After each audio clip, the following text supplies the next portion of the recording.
મિત્રો, સંજય ઉવાચે યુટ્યુબ ચેનલમાં આપ સર્વનું હાર્દિક સ્વાગત છે. મિત્રો, સરકારી પ્રાથમિક શાળામાં જો તમારા બાળકની ઉંમર થઈ ગઈ હોય તો તેને બાલવાટિકા તથા ધોરણ 1માં પ્રવેશ આપવા માટેની શરૂઆત થઈ ચૂકેલ છે. તો આજે આપણે આ વિડીયોમાં તમારા બાળકને બાલવાટિકામાં ક્યારે બેસાડી શકાય છે અને ધોરણ 1માં ક્યારે પ્રવેશ મળશે તેના વિશે વાત કરશું, તેમજ તેના માટે જરૂરી આધાર પુરાવો પણ તમને આ વિડીયોમાં જણાવશું. તો આ વિડીયોમાં છેલ્લે સુધી બના રહેજો અને તમે સંજય ઉવાચે યુટ્યુબ ચેનલ પર નવા હોય તો તેને સબસ્ક્રાઇબ કરવાનું ના ભૂલતા. મિત્રો, સરકારી પ્રાથમિક શાળામાં એડમિશન માટે તમારા નજીકની કોઈ પણ સરકારી પ્રાથમિક શાળાનો તમે સંપર્ક કરવો, જેમાં બાલવાટિકા તથા ધોરણ 1માં પ્રવેશ આપવાની શરૂ થઈ ચૂકેલ છે. બાલવાટિકા અને ધોરણ 1માં નવીન પ્રવેશ માટેનું નામાંકન શરૂ થઈ ગયું છે.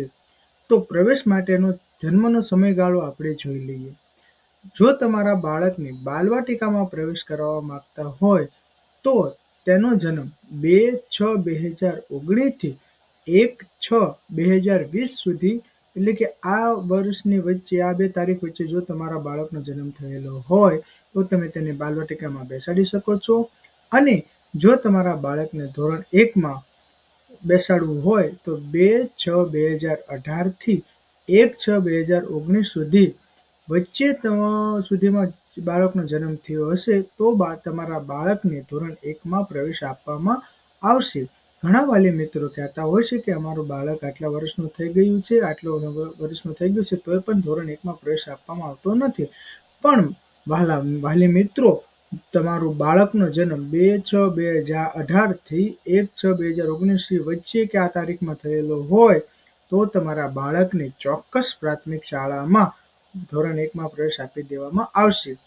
હવે બાલવાટિકા અને ધોરણ 1ના પ્રવેશ માટે કયા જરૂરી આધાર પુરાવાની જરૂર પડશે, તો એની માટે બાળકનો જન્મનો દાખલો ઓરિજિનલ અને ઝેરોક્ષ બંને જરૂર પડશે.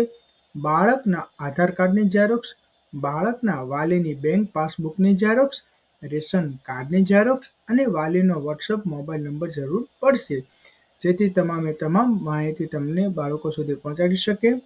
તો જે વાલી મિત્રો બાલવાટિકા અને ધોરણ 1માં પોતાના બાળકનો પ્રવેશ કરાવવા માંગતા હોય તો આટલા જરૂરી આધાર પુરાવા સાથે તમારી નજીકની પ્રાથમિક શાળામાં સંપર્ક કરવો.